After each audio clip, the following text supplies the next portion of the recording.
ఈరోజు మనం ఒక యువ రైతు తుమ్మరిపల్లి శ్రీనివాస్ గారు ఐనవోలు మండల్ వెంకటాపూర్ గ్రామంలో ఉన్నాము. ఈ రైతు వచ్చేసి కూరగాయ సాగు అంటే టమాటో మరియు దొండ సాగు చేస్తున్నారు. ఒకసారి ఈ పంట సాగు చేస్తే ఎలా ఉంటుంది, దీనికి సంబంధించిన వ్యయ ప్రయాసాలు, అసలు ఎన్ని గుంటలు సాగు చేస్తున్నారో ఎలా ఉంటుందని ఒకసారి రైతుని అడిగి తెలుసుకుందాం. నమస్తే అన్న. సార్ నమస్తే. సార్ 15 గుంటలు ఉంటుంది సార్ ఇది. 15 గుంటలు. ఓకే. అంటే ఇప్పుడు టమాటా వచ్చేసి ఎన్ని రోజులు అవుతుంది ఇది? ఇది 3 నెలలు. ఇప్పుడు 3 నెలలు అయిపోయింది. ఓకే. 95 రోజులు అవుతుంది సార్ ఈ పంట వేసి. ఓకే. బాగానే ఉంది. ఇప్పుడు ఏం వెరైటీ అండి ఇది? ఏం రకము? మీరు 2 రకాలు సాగు చేస్తున్నామని చెప్పారు కదా. క్యాస్పిన్ ఉంది, మన సాహో సార్ ఇది. సాహో. ఓకే. ఇప్పుడు ఇది పందిరి సాగా? పందిరి సాగు సార్ ఇది అంటే మీరు ఈ సాగు చేయబట్టి అంటే ఈ పంట రకం కూరగాయలు ఎన్ని రకాల అంటే ఎన్ని సంవత్సరాలుగా చేస్తున్నారు? ఇది ఇది చేయబట్టి దాదాపు 8 సంవత్సరాలు అవుతుంది సార్. 8 సంవత్సరాలు. దొండ చేయబట్టి 8 సంవత్సరాలు అవుతుంది. దొండ చేయబట్టి 8 సంవత్సరాలు.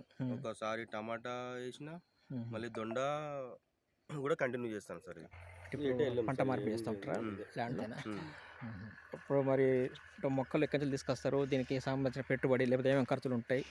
ఈ దొండ వికారాబాద్ నుండి మొక్కలు తెస్తా.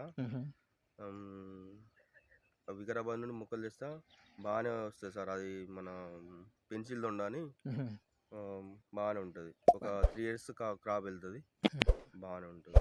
అంటే ఒక్కసారి మొక్క పాతులు పెట్టుకుంటే 3 సంవత్సరాల దాకా వస్తాయి. 3 years వరకు వస్తుంది సార్. అంటే మామూలుగా దిగుబడి ఎంతవరకు వచ్చే అవసరం ఉంటుంది? మాకు దిగుబడి వస్తుంది, మంచిగా వస్తుంది.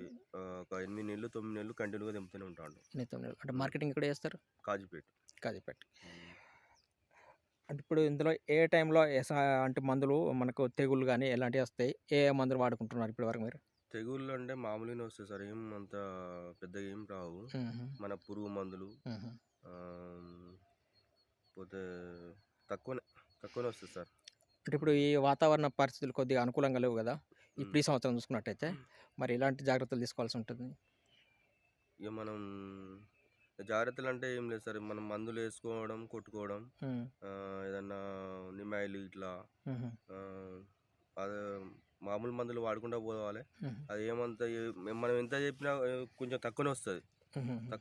దిగుబడి అంతా తక్కువ వస్తుంది. ఫిబ్రవరి నుండి మాత్రం కంటిన్యూ వస్తుంది. ఫిబ్రవరి నుండి ఎన్ని నెలల వరకు వస్తుంది? ఫిబ్రవరి నుండి మళ్ళీ జూన్ జూలై దాకా వస్తుంది.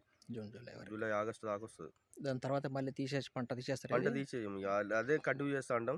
కాకపోతే వారానికి ఒకసారి 2 సార్లు దొండ కంటిన్యూ అవుతూనే వెళ్తూనే ఉంటాం. టమాటా పరిస్థితి మరి? టమాటా అయితే ఇప్పుడు మేము మధ్యలో ఒకసారి పెట్టేసినాం. అది ఇప్పుడైతే స్టార్ట్ కాలేదు, ఇంకా స్టార్ట్ అవుతుంది. స్టార్ట్ అయితే ఎన్ని రోజులు వెళ్తానో మనకు చెప్పలేము.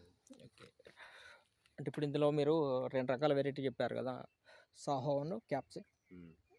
మీకు అందులో ఏ రకమైన వంగడం మేలుగా కనిపిస్తుంది?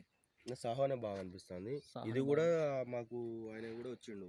ఎవరు? ఈ క్యాప్సిన్ ఇచ్చిన ఆయన కూడా వచ్చిండు. ఓకే. ఆయన కూడా వచ్చిండు, చూసిండు. ఇది దానికంటే ఇది బాగా వస్తుంది, ఇంకా మీరు చూడండి అని చెప్పిండు. సరే చూస్తాం.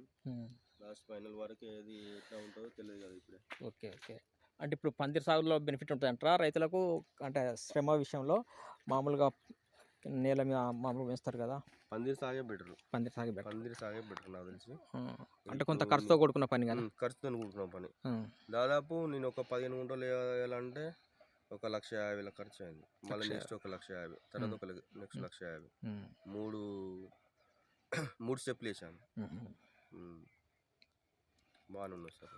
ఓకే. ఇప్పుడు మీరు ఇందులో మన రెగ్యులర్గా వాడుతున్నటువంటి పెస్టిసైడ్స్తో పాటు అప్సైటివ్గా వాడుతున్నారు కదా, అప్సైటివ్ వాడితే మీకు ఎలా అనిపించింది? మరి అప్సైటివ్ కూడా బాగానే ఉంది సార్, మేము వాడినాం. ఇంకోటి కూడా తీసుకోవాలని ప్రయత్నం చేస్తున్నాం.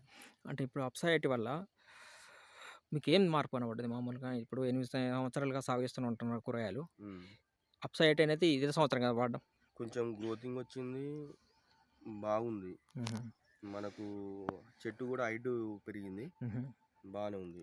అంటే ఇప్పుడు దీన్ని ఏ రకంగా వాడారు మరి ఇందులో తోటలో? నేను స్ప్రే చేశాను, ప్లస్ మళ్ళీ మన 14 వేసినప్పుడు కూడా దాంట్లో కలిపారు. ఓకే. మీకైతే మంచి బెనిఫిట్ ఉంది. ఓకే అండి.